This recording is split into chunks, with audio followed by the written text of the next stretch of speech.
څلورم اعتراض چې دوی وایي چې الله رب العزت موجود دی په دنیا کې نو دومره لوی ظلم ولې روان دی. دا به تاسو ته دی کم چې نفسیاتي ملحدین دي او دیسي ملحدین دي د دوی نه به تاسو دا خبرې ډېرې اورئ. وایي ګوره دا ظلم ته وګوره که خدای موجود وي وایي دا د آرمي پبلک سکول ماشومانان به بچ کړي وي. وایي که چېرته ظلم وي څومره ظلمونه خلک کوي په دنیا کې. دا خبره د دوی د تخلیق د کائناتو د مقصد د ناواقفتیا په وجه باندې کوي. الله رب العزت د دغه دپاره څه شی کړی دی یو ورځ یې ټاکلې ده ورته هغه ورځ چې راشي نو یو سکنډ به نه پرېږدي هغې دپاره څه شی ده یوم الجزا ده مالک یوم الدین چې ورته ویلی کېږي چې ورځ مالک هلته به درته به حساب کتاب کوي. دا دنیا کامل امتحانګاه ده. کامل امتحانګاه دا ده چې شرابي له اختیار دی او مزګزار ته اختیار دی. که یو سړی ټوله شپه خدای ته په تهجدو کې جاړي او یو سړی ټوله شپه زناګانې او شرابونه کوي دواړو سره اختیار موجود دی. او الله بیا څه وایي افنجعل المسلمین کالمجرمین ما لکم کیف تحکمون ام لکم کتاب فیه تدرسون.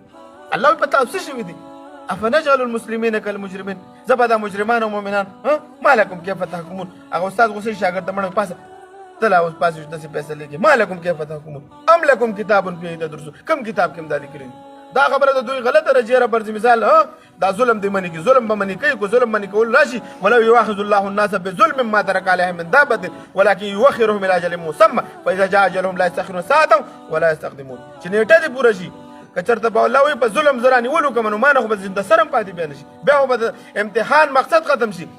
د امتحان په حال کې څوک چا نه څپېړه وباسي نه وباسي. ډېرې روز علامه اقبال شعرونه ورته پکې ولیکل بیا به د رزلټ پته لګي. هېڅکله د امتحان په حال کې چا له څپېړه څوک نه ورکوي او نه کومه اداره خپل شاګرد له سزا ورکوي. سزا ورځ معلومه ده چې هغه د نتیجې ورځ راشي او په هغه ورځ به دا به پیل شي. دقه شانته کې د دې اعتراض خلاصه دا دا بیان کوي.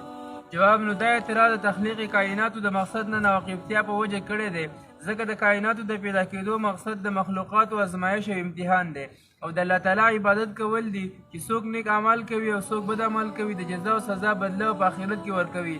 که الله تعالی دا ټول برایي ختمه کړي نو دا ازمایش مطلب به ختم شي. پوره چې دا برایي هر څه ختمه کړله ټول مؤمنان شو الله موږ ولیدلو هر څه به زموږ د اختیار نه بهر شو نو بیا به څوک کافر پاتې شي بیا به څوک ظلم وکړي. نه ګوره بعضې مخلوقات داسې دي چې هغوی څه شه دي هغوی مکلف ګرځېدلي دي لکه ملایک فرشته ده د سکنډ دپاره هغوی نافرماني کولی شي نه شي کولی.